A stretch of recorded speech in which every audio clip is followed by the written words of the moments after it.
Hello everyone, कैसे हैं आप सब। तो आज मैं इंस्टेंट वाली अचार बनाने वाली हूँ। और ये जो अचार बनकर तैयार होगी ना, इसे धूप में आपको दिखाने की ज़रूरत नहीं होगी।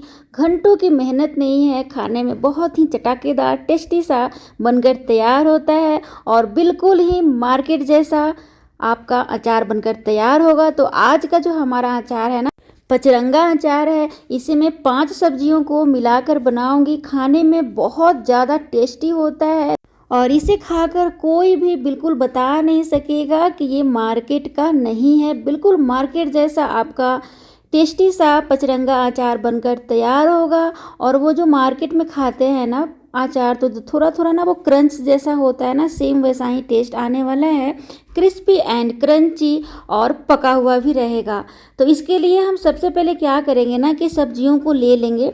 तो यहाँ पे देखिए, आप अपने अनुसार कोई भी सब्जी ले सकते हैं, जो भी सब्जी आपको खाना पसंद है। यहाँ पे मैंने ना फूल गोभी, गाजर, मूली, आंवला, अदरक, लहसुन लिया है। और सभी को ना अच्छी तरीके से साफ करके छिलका उतार कर धो लेना है। मैंने सभी सब्जियों का मात्रा बहुत ही कम रखा है, क्योंकि बनने के बाद ये ऑलरेडी बहुत ही ज़्यादा हो जाता है। और देखिए, ये जो पचरंगा अचार जो सब्जियों का इंस्टेंट वाला बनाते हैं ना, तो ये ना कम ही मात्रा में बना के रखिएगा। और इसे तुरंत बनाते हैं, तुरंत 1 से 2 महीने में इसे ख़त्म करना होता है। बहुत तो आपका 6 महीने चलेगा, 6 महीने से ज़्यादा ये चल नहीं पाता है, क्योंकि इसे इंस्टेंट बनाते हैं ना, इसीलिए। तो आपको करना क्या है ना कि सभी सब्जियों को ना काफ़ी बढ़िया से छील कर साफ़ करके ना काट लेना है। और जो फूल गोभी जब डालिएगा ना, तो इसे काफ़ी छोटे छोटे टुकड़ों में काट लीजिएगा, ताकि अच्छा सा ये पक कर तैयार हो जाए। क्योंकि देखिए, अगर बड़ा सा पीस अगर काटेंगे ना फूल गोभी का, तो वो सही से पकेगा नहीं, तो वो कच्चा रह जाएगा। तो इसलिए काफ़ी छोटे छोटे टुकड़ों में कर लेना है। यहाँ पे मूली, गाजर को और अदरक को लंबे लंबे टुकड़ों में काट लूँगी। और ये जो लंबा लंबा जब आप काटेंगे ना, तो इसका मतलब साइज जो है ना, वो अपने अनुसार रखिएगा। और काफ़ी बढ़िया से इसे काट कर मैंने अलग अलग कर लिया है। और प्लेट में काफ़ी फैला कर आपको रख लेना है। और इसे आधे घंटे से 1 घंटे तक का धूप दिखा देना है। तो अगर आपके घर में ना धूप नहीं आता है ना, तो आप क्या करें ना कि पंखा, हवा या फिर खुले स्थान पे भी रख सकते हैं। और अगर आप वो भी नहीं करना चाहते हैं ना, तो काफ़ी साफ़ कपड़े से इसे काफ़ी बढ़िया से पोंछ लीजिएगा। मतलब पानी जो है ना, वो बिल्कुल ही सुखा देना है, ताकि हमारा जो सब्जी जब अचार बनकर तैयार हो ना सब्जी का, तो वो ख़राब ना हो, मतलब 6 महीने तक आराम से चल पाए। तो देखिए, अगर आप ना इसका पानी अच्छे से नहीं सुखाएंगे ना, तो आपका 1 महीने के अंदर ही हो सकता है ख़राब हो जाएगा। अगर आप चाहें ना कि ज़्यादा महीने तक चले, तो अच्छे से आपको पानी सुखा देना है। सिर्फ 1 घंटे के लिए धूप में रखिएगा, या तो फिर आधे घंटे के लिए। तो हमने ना आधे से 1 घंटे के लिए धूप में रख लिया था। अब क्या करना है कि लहसुन को ना काट लेना है। तो देखिए, लहसुन ज़रूरी नहीं है काटना। मेरी जो लहसुन है ना, उनकी कलियां काफ़ी बड़ी बड़ी सी है, तो मैंने काट लिया है। अब यहाँ पे ना ये ध्यान देना है कि मैं यहाँ पे ना सब्जियों को स्टीम करके नहीं बनाऊँगी, क्योंकि मैं चाहती हूँ ना कि हमारा जो अचार चले ना, काफ़ी टाइम तक चले। इसी कारण से मैं इसे बिल्कुल ही स्टीम करके नहीं बनाऊंगी। तो बनाने के लिए सबसे पहले यहाँ पे ना थोड़ा मसाला बना लेते हैं अचार का। तो यहाँ पे ना लगभग 1.5 चम्मच मैंने लिया है काला वाला सरसों, 1 चम्मच मेथी दाना, 3 से 4 चम्मच धनिया का बीज, 1 चम्मच जीरा, 1 चम्मच काली मिर्च, 2 चम्मच सौंफ और 1 चम्मच यहाँ पे मैंने लिया है अजवाइन। तो देखिए, ज़रूरी नहीं है अजवाइन को भूनना, अजवाइन आप ऊपर से भी डाल सकते हैं। और यहाँ पे धीमी धीमी आंच पे ना काफ़ी बढ़िया से खुशबू आने तक भून लेंगे। और थोड़ी देर तक ना इसे लगातार चलाते रहिएगा, ताकि हमारा मसाला जो है ना, वो जले नहीं। तो चलिए, मसाला ठंडा हो रहा है, तब तक यहाँ पे ना कुछ मात्रा में ना मैंने हरी मिर्च भी ले लिया है। और देखिए, मिर्च का मात्रा आप अपने अनुसार रखिएगा। तो मिर्च डालना ज़रूरी है अगर आप तीखा पसंद करते हैं। तो अगर आप मिर्च डालते हैं ना, तो आपका अचार काफ़ी चटपटा सा बनता है। तो मैंने मिर्च को भी काफ़ी बढ़िया से धोकर धूप में सुखा लिया था पानी को। और उसके बाद ना इसे बीच से ना चीरा लगा रहे हैं। तो हमारा मिर्ची तो बिल्कुल ही कट चुका है। अब मसाला भी ठंडा हो चुका है, तो इसे मिक्सी जार में निकालेंगे। और देखिए ये जो मसाला है ना, इसे बिल्कुल ही बारीक पाउडर नहीं बनाना है, दरदरा सा इसका पाउडर बना लेना है।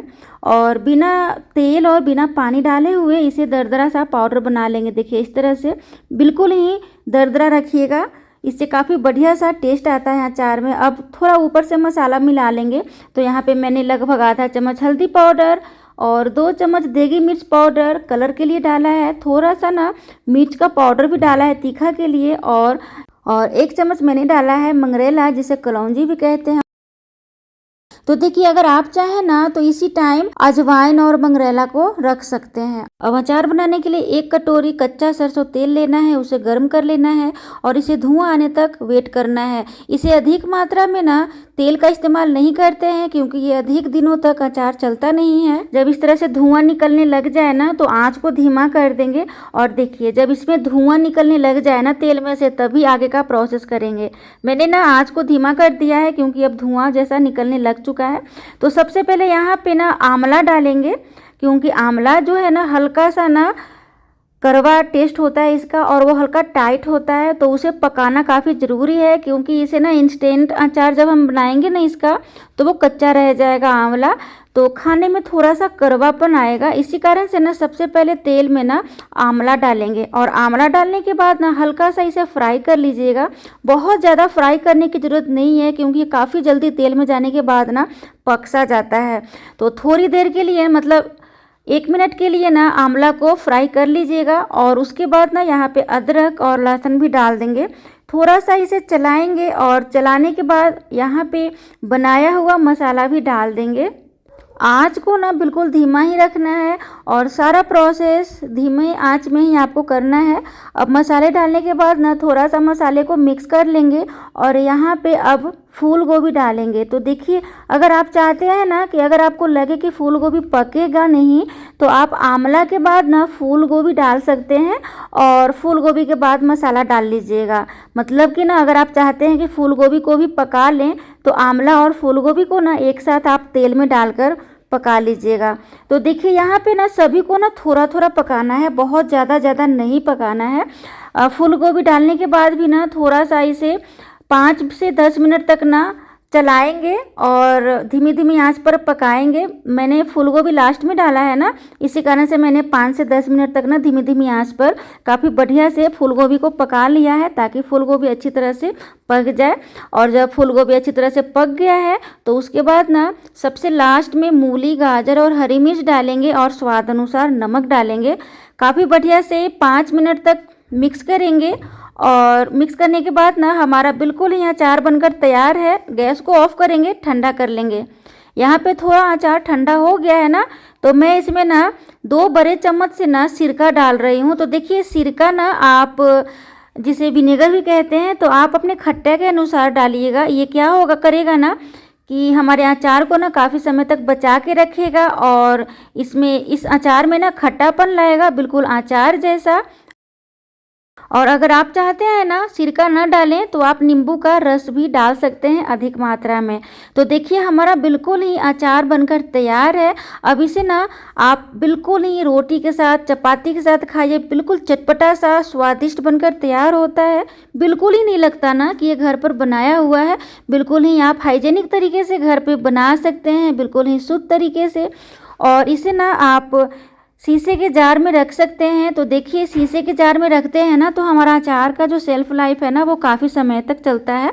तो देखिए मैं ना अचार को धूप में रखने वाली हूँ।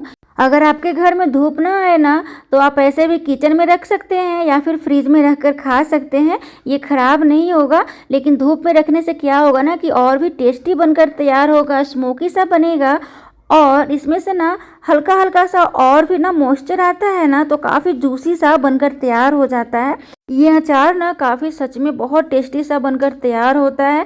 तो ये अचार बिल्कुल इंस्टेंट वाली है। अगर जिन घरों में ना धूप नहीं आती है ना, वो इस तरह से आप इंस्टेंट अचार बनाकर खा सकते हैं। टेंशन की कोई भी दिक्कत नहीं है। और अगर आप गांव जैसा देहाती अचार बनाना सीखना चाहते हैं ना, तो आम का अचार, कूचा और नींबू का अचार, गलगल का अचार, मूली का अचार, बहुत सारे अचार की रेसिपी ना मेरे चैनल पर आपको मिल जाएगा। ज़रूर देखिएगा। Thank you so much.